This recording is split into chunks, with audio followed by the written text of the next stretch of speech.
ನಮಸ್ಕಾರ, ಶುಭೋದಯ ಪ್ರೀತಿಯ ವೀಕ್ಷಕರೆಲ್ಲರಿಗೂ ಸಂಕಲ್ಪ ಸಿದ್ಧಿ ವಿಶೇಷ ಕಾರ್ಯಕ್ರಮಕ್ಕೆ ಆತ್ಮೀಯ ಸ್ವಾಗತ ಹೇಳ್ತಾ ಇರೋದು ನಾನು ಅನುಷಾ. ಇದೇ ಫಸ್ಟ್ ಟೈಮ್ ನಮ್ಮ ಚಾನಲ್ ವೀಕ್ಷಿಸ್ತಾ ಇರೋದು ಅಂತಂದರೆ ಈಗಲೇ ಸಬ್ಸ್ಕ್ರೈಬ್ ಮಾಡಿ, ನಮ್ಮ ವೀಡಿಯೋಸ್ನ ಲೈಕ್ ಮಾಡಿ. ಪ್ರತಿನಿತ್ಯ ನಿಮಗೆ ಹಲವಾರು ವಿಚಾರಗಳು, ವೇದ, ಶಾಸ್ತ್ರ, ಪುರಾಣ, ಜ್ಯೋತಿಷ್ಯ, ವಾಸ್ತು, ಪರಿಹಾರಗಳ ಬಗ್ಗೆ ಇನ್ನು ಯಾವುದೇ ರೀತಿಯಾಗಿರುವಂಥ ಪ್ರಶ್ನೆಗಳನ್ನ ಕೇಳಿದ್ರು ಸರಳವಾಗಿರುವಂಥ ರೆಮಿಡೀಸ್ನ ನಮಗೆ ತಿಳಿಸ್ಕೊಡೋದಕ್ಕೆ ಇವತ್ತಿನ ಕಾರ್ಯಕ್ರಮದಲ್ಲಿ ನಮ್ಮ ಜೊತೆಲಿದ್ದಾರೆ ಸ್ಪಿರಿಚುವಲ್ ಗುರು ಡಾಕ್ಟರ್ ವಿಷ್ಣುದತ್ತ ಗುರುಜಿಯವರು. ಬನ್ನಿ ಗುರುಗಳನ್ನ ಕಾರ್ಯಕ್ರಮಕ್ಕೆ ಬರ್ಮಾಡ್ಕೊಳ್ಳೋಣ. ನಮಸ್ತೆ ಗುರುಗಳೇ, ಕಾರ್ಯಕ್ರಮಕ್ಕೆ ಆತ್ಮೀಯ ಸ್ವಾಗತ. ಒಳಿತಾಗ್ಲಿ ಅಮ್ಮ. ಗುರುಗಳೇ, ಜೂನ್ 6ನೇ ತಾರೀಕು ನೀವು ಕೆಲವು ದಿನಗಳ ಹಿಂದೆ ಅಷ್ಟೇ ನಮಗೆ ಹೇಳಿದ್ರಿ ಏನು ವಿಶೇಷತೆ ಇದೆ. 6ನೇ ತಾರೀಕು ಅಮಾವಾಸ್ಯೆ ಇವತ್ತು ಕೂಡ. ಸೊ ಇವತ್ತು ಮಾಡಲೇಬೇಕಾಗಿರುವಂಥ ಕೆಲಸ ಏನಾದರೂ ಇದೆಯಾ? ಜೊತೆಗೆ 5 ಗ್ರಹಗಳು ಋಷಭ ರಾಶಿನಲ್ಲಿ ಇವತ್ತು ಬಂದು ಸೇರುತ್ತೆ ಅನ್ನೋದ್ರ ಕುರಿತಾ ಕೂಡ ನಮಗೆ ಕಳೆದ ಸಂಚಿಕೆಗಳಲ್ಲಿ ಮಾಹಿತಿನ ತಿಳಿಸ್ಕೊಟ್ಟಿದ್ರಿ. ಇದ್ರ ಬಗ್ಗೆ ಇವತ್ತಿನ ಹೆಚ್ಚಿನ ಮಾಹಿತಿ, ಅಮಾವಾಸ್ಯೆ ಇರೋದ್ರಿಂದ ಮಾಡಲೇಬೇಕಾಗಿರುವಂಥ ಕೆಲಸಗಳು ತಿಳಿಸ್ಕೊಡಿ ಗುರುಗಳೇ. ಓಂ ವಿಶ್ವಸ್ಮೈ ನಮಃ. ಪ್ರೀತಿಯ ಬಂಧುಗಳೇ, ಇವತ್ತು ಪ್ರಮುಖವಾಗಿರ್ತಕ್ಕಂಥ ಘಟ್ಟ, ನಾವು 3 ಗಂಟೆ ರಾತ್ರಿಯಿಂದ ಆ ಒಂದು ಪಂಚಕೂಟುಂಬಿಗೆ ಸಂಬಂಧಪಟ್ಟಾಗಿರತಕ್ಕಂತಹ ಎಲ್ಲವೂ ಕೂಡ ಯಾವ ಯಾವ ಗ್ರಹಗಳಿಗೆ ಸಂಬಂಧಪಟ್ಟಾಗಿರತಕ್ಕಂತಹದ್ದು, ಆ ಹೋಮ ಪೂಜೆಯ ಆವನದ ಎಪಿಸೋಡು ಮುಂದೊಂದು ದಿವಸ ನೋಡಲೂಬಹುದನ್ನು. ಅಂದರೆ ವಿಶೇಷವಾಗಿ ಅಮಾವಾಸ್ಯೆ ಅನ್ನೋದು ಏನಿದೆಯೋ ಬಹಳ ವಿಶೇಷ. ಜೊತೆಗೆ ಶನೈಶ್ಚರ ಜಯಂತಿ, ಶನೈಶ್ಚರನಿಗೆ ಸಂಬಂಧಪಟ್ಟಾಗಿರ್ತಕ್ಕಂಥ ಜಯಂತಿ ಅಂತಲೂ ಕೂಡ ಎಲ್ಲೋ ಕರೆದರೂ ಕೂಡ ಅಪವಾದ ಅನಿಸುತ್ತೆ. ಆ ಪಂಚಾಂಗ ಎಲ್ಲವೂ ಕೂಡ ಹಾಗೇ ಮಾಡ್ಕೊಂಡು ಬಂದುಬಿಟ್ಟಿರ್ತಾರೆ. ಅಂದರೆ ಶನೈಶ್ಚರನಿಗೆ ಸಂಬಂಧಪಟ್ಟಾಗಿರ್ತಕ್ಕಂತಹ ಪ್ರತಿ ವರ್ಷಕ್ಕೊಮ್ಮೆ ಮಾಡ್ತಕ್ಕಂತಹ ವಾರ್ಷಿಕೋತ್ಸವ, ಬ್ರಹ್ಮೋತ್ಸವ, ರಥೋತ್ಸವ, ತೆಪ್ಪೋತ್ಸವ, ದುಳೋತ್ಸವ, ಕಲ್ಯಾಣೋತ್ಸವ, ಎಷ್ಟು ತರಹದ್ದು ಉತ್ಸವಗಳಂತಿದ್ದಾವೋ ಅಂತಹ ವರ್ಷಕ್ಕೊಮ್ಮೆ ಬರ್ತಕ್ಕಂತಹ ಶನೈಶ್ಚರನ ವಾರ್ಷಿಕೋತ್ಸವ ಅಂತ ಏನಿದೆಯೋ, ಶನೈಹಿ ನಿಧಾನವಾಗಿ ಚರಹ ನಡೆಯುವವನು ಯಾವಾತನು ಅವನು ಶನೈಶ್ಚರ. ಯಾರಿಗೆ ಅಷ್ಟಮ ಶನಿ ಇರತಕ್ಕಂತಹ ಕರ್ಕಾಟಕ ರಾಶಿಯವರು, ಇನ್ನು ಅರ್ಧಾಷ್ಟಮ ಶನಿಯ ದೋಷ ಇರತಕ್ಕಂತಹ ವೃಶ್ಚಿಕ ರಾಶಿಯವರು, ಇನ್ನು 7.5 ಸಂಬಂಧಪಟ್ಟಾಗಿರತಕ್ಕಂತಹ ಕುಂಭ ರಾಶಿಯವರು, ಮೀನ ರಾಶಿಯವರು, ಮಕರ ರಾಶಿಯವರು ಕೂಡ ಇವತ್ತು ಸಾಧ್ಯವಾದಷ್ಟು ಇಂದು ಸಂಜೆ ಸಾಯಂಕಾಲಕ್ಕೆ ಅಧಿಪತ್ಯವನ್ನು ವಹಿಸಿಕೊಂಡಿರ್ತಕ್ಕಂತಹ ಮಹಾನುಭಾವ ಎಲ್ಲಿರುತ್ತಾನೋ ಅಲ್ಲಿ ಶಿವನ ದೇಗುಲಕ್ಕೆ, ಹಾಗೆಯೇ ಶನೈಶ್ಚರನ ದೇವಸ್ಥಾನಕ್ಕೆ ಒಂದೇ ಕಡೆ ನಾವು ಹೋಗಿ ಬರ್ತೀವಿ ಗುರುಗಳೇ, ಖಂಡಿತ ಆಗಬಹುದು. ಇವತ್ತು ನೀವು ಮಿಸ್ ಮಾಡದೆ ಹೋಗಲೇಬೇಕಾಗಿರತಕ್ಕಂಥದ್ದು ಆ ಒಂದು ಶನೈಶ್ಚರನ ದೇವಸ್ಥಾನಕ್ಕೆ ಹೋಗಿ ನಿಮ್ಮದಾಗಿರ್ತಕ್ಕಂಥ ಕೊಡುಗೆಯನ್ನು ಕೊಟ್ಟು ಬರುವಂಥದ್ದು.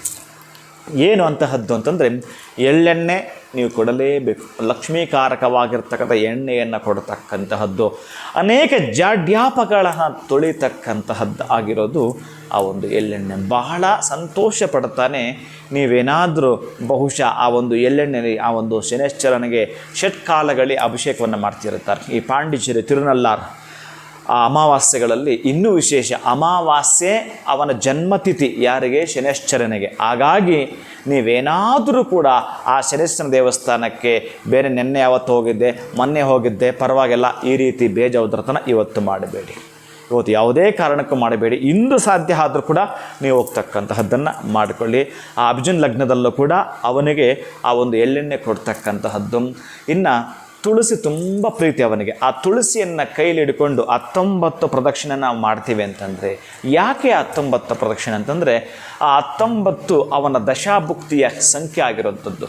ಆ 19 ವರ್ಷಗಳ ಕಾಲ ಅವನಿಗೆ ದಶೆ ಇರತಕ್ಕಂಥದ್ದು. ಆದ್ದರಿಂದ ಅಂತಹ ವರ್ಷಗಳು ಬಹಳ ಗುರುಗಳೇ, ನಾನೊಂದು 18-20 ವರ್ಷಗಳಿಂದ ಪಡಿಪಾಟ್ಲು ಅನುಭವಿಸ್ತಿದ್ದೇನೆ, ಪಡಬಾರದ ಕಷ್ಟವನ್ನು ಅನುಭವಿಸ್ತಿದ್ದೇನೆ ಅನ್ನೋ ದುಃಖ ನಿಮ್ಮಲ್ಲಿ ಮನೆ ಮಾಡಿದೆ ಅಂತಂದರೆ, ಅನ್ನೋಂಥ ನೋವು ನಿಮ್ಮನ್ನು ಬಿಟ್ಟು ಹೋಗ್ತಿಲ್ಲ ಅಂತಂದರೆ, ಬಹುಶಃ ಈ ಒಂದು ಅಮಾವಾಸ್ಯೆ ಎಂದು ಶನೈಶ್ಚರನಿಗೆ ನೀವು ಸರೆಂಡರ್ ಆಗ್ತಕ್ಕಂತಹದ್ದು. ಅವನ ಬಳಿ ಹೋಗಿ, ಅಯ್ಯ ಏನು ಮಾಡ್ತೀಯೋ ಮಾಡು, ಯಾಕಂದರೆ ಆಯುಸ್ಸು ಕೊಡೋನು ನೀನೇ, ಆರೋಗ್ಯ ಕೊಡುವನು ನೀನೇ, ನನ್ನ ಕೆಲಸದಲ್ಲಿ ಯಶಸ್ಸು ಕೊಡ್ತಕ್ಕಂತಹದ್ದು ನೀನೇ. ಅಂದರೆ ಒಂದು ಪದ ಎಲ್ಲ ಹೇಳಿಬಿಡ್ತೇನೆ, ಮಹಾನುಭಾವ ಶನೈಶ್ಚರ, ನನಗೆ ಕರುಣೆ ಬಂದರೆ ಕಾಯೋ, ಮರಣ ಬಂದರೆ ಒಯ್ಯೋ ಅತ್ಲಾಗೆ. ಅಷ್ಟು ಕಷ್ಟಪಟ್ಟಿದ್ದೇನೆ ನಾನು ಬಹುಶಃ ಎಷ್ಟೋ ಸಲ ಸಾವಿನ ಮನೆ ಹತ್ರ ಹೋಗಿದ್ದೆ, ಸಾವಿನ ಮನೆ ತನಕ ಹೋಗಿದ್ದೆ ಅನ್ನೋರು ಎಷ್ಟು ಜನ ಇದ್ದೀರೋ ಅವರೆಲ್ಲರೂ ಕೂಡ ಈ ದಿನ ಬಳಸ್ಕೊಳ್ಳಿ. ನಿಮ್ಮನ್ನು ಅಂತಹ ಸಾವಿನ ನೋವಿನ ವ್ಯಥೆಯಿಂದ ಕಥೆಯಿಂದ ಹೊರಗೆ ತರ್ತಾನೆ ಮಹಾನುಭಾವನಾಗಿರ್ತಕ್ಕಂತಹ ಶನೈಶ್ಚರ. ಹಾಗಾಗಿ ಇವತ್ತು ತಪ್ಪದೇ ನೀವು ಶನಿಯ ಮಂತ್ರವನ್ನು ಓಂ ಶಂ ಶನೈಶ್ಚರಾಯ ನಮಃ ಅನ್ನೋ ಮಂತ್ರವನ್ನು 361 ಬಾರಿ, ಅಥವಾ ಏನಾದರೂ ನಾನು 19,000 ಸಲ ಹೇಳಿಬಿಡ್ತೀನಿ ಅಂತಂದರೆ ರಾಮ ನಿಮಗೆ ಬಿಡುಗಡೆ ಆಯಿತು. ಬಿಡುಗಡೆ ಆಯಿತು. ಯಾವ ತರಹದ್ದು ನೀವು ಅಂದುಕೊಂಡಿದ್ರಲ್ಲ ಇಷ್ಟು ವರ್ಷಗಳದ್ದು ಪರೀಕ್ಷೆ ಮಾಡಿ ಬರೆದಿಟ್ಕೊಳ್ಳಿ. ನೀವು 19,000 ಬಾರಿ ನೀವೇನಾದರೂ ಓಂ ಶಂ ಶನೈಶ್ಚರಾಯ ನಮಃ ಅನ್ನೋ ಮಂತ್ರಾನುಷ್ಠಾನವನ್ನು ಮಾಡ್ಕೊಳ್ತೀನಿ. ಎಳ್ಳುಂಡೆಯನ್ನು ಮಕ್ಕಳಿಗೆ ಹಂಚುತ್ತೀನಿ. ಶನೈಶ್ಚರನಿಗೆ ಸಂಬಂಧಪಟ್ಟ ತೃಪ್ತಿಯಾಗಿರ್ತಕ್ಕಂಥ ಅಭಿಷೇಕವನ್ನು ನಾನು ಮಾಡುತ್ತೇನೆ.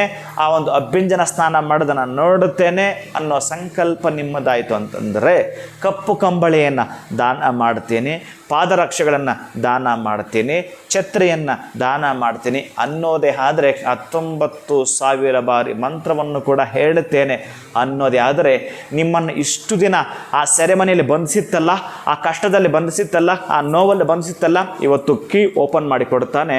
ಒಂದು ವಿಶೇಷವಾಗಿರತಕ್ಕಂತಹ ಅದ್ಭುತವಾಗಿರತಕ್ಕಂಥ ಐಷಾರಾಮದ ಮನೆ ಒಳಗಡೆ ನಿಮ್ಮನ್ನು ಎಂಟ್ರಿ ಮಾಡಿಸಿಬಿಡ್ತಾನೆ. ಅಂಥ ಐಷಾರಾಮದ ಬದುಕು ನಾನು ಇಷ್ಟಪಡ್ತಿದ್ದೀನಿ. ಯಾರೋ ಒಬ್ಬರು ನನ್ನ ಹತ್ರ ಮೊನ್ನೆ ಅಷ್ಟೇ ಕರೆ ಮಾಡಿ ಹೇಳ್ಕೊಂಡ್ರು, ಗುರುಗಳ ನಾನು ತುಂಬ ಕೋಟ್ಯಾಧಿಪತಿ, ತುಂಬ ಅಂದರೆ ತುಂಬ ಕೋಟ್ಯಾಧಿಪತಿ, ಕೋಟಿಗಳು ಇತ್ತು ನನ್ನ ಹತ್ರ, ಈಗ ಒಂದೇ ಮಾತಲ್ಲಿ ಹೇಳ್ತೀನಿ ಭಿಕ್ಷುಕನಾಗಿದ್ದೇನೆ, ನನಗೆ ಸಹಾಯ ಮಾಡ್ಬೋದು ಅಂತ ಕೇಳಿದ. ಏನು ಅಂತ ಕೇಳಿದೆ. ಪಾಪ ದೊಡ್ಡ ಮಟ್ಟಕ್ಕೆ ಬೆಳೆದಿದ್ದ 100 ಕೋಟಿ, ಈಗ ಎಲ್ಲವೂ ಕೂಡ ಬ್ಯಾಂಕ್ ಜಪ್ತಿ ಮಾಡಿದೆ, ಆತ ಮರೆಮಾಚ್ಕೊಂಡು ತಿರುಗ್ತಿದ್ದಾನೆ, ಭಿಕ್ಷುಕನಾಗಿದ್ದಾನೆ. ಅಂಥ ವ್ಯಕ್ತಿ ಕೂಡ ಇವತ್ತು ಹೊರಗೆ ಬರಲಿಕ್ಕೆ ದಾರಿದೆ. ಬಹುಶಃ ಆತ ನಿಮಗೆ ಕೀ ಓಪನ್ ಮಾಡಿ ಕೊಡ್ತಾನೆ. ಗುರುಗಳೇ ಇವತ್ತೇ ನಾವು 19,000 ಹೇಳ್ಬೋದಾ? ಇವತ್ತು ಪ್ರಾರಂಭಿಸು, ನಿನಗೆ ಎಷ್ಟು ಸಾಧ್ಯ ಆಗೋದು ಅಷ್ಟು ಸಲ. ಬಹುಶಃ ನೀನು 8 ದಿನದಲ್ಲಿ ಮುಗಿಸ್ತೀಯೋ, ಬಹುಶಃ 8 ದಿನ ಆದ ಕೂಡಲೇ 9ನೇ ದಿನ ನಿನಗೆ ಅಂತಹ ಅವಿಚ್ಛಿನ್ನಪ್ರದವಾಗಿರ್ತಕ್ಕಂಥ ಬದುಕನ್ನು ಶನೈಶ್ಚರ ಕರುಣಿಸ್ಕೊಡ್ತಾನೆ. ಖಂಡಿತ ಗುರುಗಳೇ, ಇವತ್ತಿನ ದಿನ ಏನು ಮಾಡಲೇಬೇಕು, ನಮ್ಮ ಕಷ್ಟಗಳನ್ನ ದೂರ ಮಾಡ್ಕೊಳ್ಬೇಕು ಅಥವಾ ನಮ್ಮ ಸಮಸ್ಯೆಗಳಿಗೆ ಗುಡ್ ಬೈ ಹೇಳಬೇಕು ಅಂತಂದರೆ ಈ ದಿನ ಅಮಾವಾಸ್ಯೆನ ಯಾವ ರೀತಿ ನಾವು ಬಳಸ್ಕೊಳ್ಬೇಕಾಗತ್ತೆ, ದಾನ ಮಾಡೋದ್ರ ಮುಖಾಂತರ ಅಥವಾ ಶನಿ ಮಂತ್ರವನ್ನು ಜಪ ಮಾಡೋದ್ರ ಮುಖಾಂತರ ಅಂತ ಈ ಒಂದು ವಿಡಿಯೋನಲ್ಲಿ ತಿಳಿಸ್ಕೊಟ್ಟಿದ್ದೀರಾ. ಬಹಳ ಧನ್ಯವಾದಗಳು ತಮಗೆ. ನಮಸ್ಕಾರ. ಹರೇ ಶ್ರೀನಿವಾಸ. ಇನ್ನು ಈ ದಿನ ಅಮಾವಾಸ್ಯೆ ಇದೆ. ಗುರುಗಳು ತುಂಬ ಸರಳವಾಗಿ ನೇರವಾಗಿ ಏನೇನು ಸಮಸ್ಯೆ ಆಗ್ತಾ ಇದೆ, ಬಹಳ ವರ್ಷಗಳಿಂದ ಕಷ್ಟಪಡ್ತಾ ಇದ್ದೀವಿ, ಎಲ್ಲದಕ್ಕೂ ಕೂಡ ನಾವು ಒಂದು ಫುಲ್ ಸ್ಟಾಪ್ ಇಡಬೇಕು ಅಂತಂದರೆ ಇವತ್ತು ನೀವು ಯಾವ ಮಂತ್ರದ ಜಪವನ್ನು ಮಾಡಬೇಕು, ಜೊತೆಗೆ ಶನೇಶ್ವರ ದೇವಸ್ಥಾನಕ್ಕೆ ಭೇಟಿ ನೀಡೋದ್ರಿಂದ, ದಾನಗಳನ್ನ ಮಾಡೋದ್ರಿಂದ ಯಾವ ರೀತಿ ಪರಿಹಾರ ಸಿಗುತ್ತೆ, ಫಲಗಳು ಸಿಗುತ್ತೆ ಅನ್ನೋದ್ರ ಬಗ್ಗೆ ತಿಳಿಸ್ಕೊಟ್ಟಿದ್ದಾರೆ. ಇವತ್ತಿನ ವಿಡಿಯೋನ ಮುಗಿಸುವಂತಹ ಸಮಯ ಆಗಿದೆ. ಮತ್ತೊಂದು ಹೊಸ ವಿಚಾರದೊಂದಿಗೆ ಮುಂದಿನ ವಿಡಿಯೋನಲ್ಲಿ ತಮ್ಮನ್ನು ಭೇಟಿ ಮಾಡ್ತೀನಿ. ನಮಸ್ಕಾರ.